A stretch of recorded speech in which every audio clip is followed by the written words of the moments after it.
আর শোনো শোনো বন্ধুগণ রে, শোনো দিয়া মন, নকশি কাঁথার কথা এখন করি যে বর্ণন।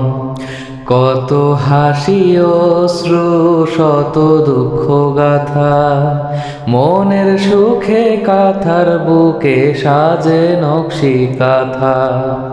কত কথা বনলতা ফুটে ওঠে ব্যথা, চোখের জলে কথা বলে গাওগে রামের খেতা। কন্যা কহে বাতাস বহে মাথার চুলে, জীবন কাটে নদীর ঘাটে ভাঙ্গে দুটি কুলে। চরের কোলে ঢেউয়ের দোলে বাড়ির উঠোনে, বানের পানি কন্যা রানী যত্নে খেতায় বনে।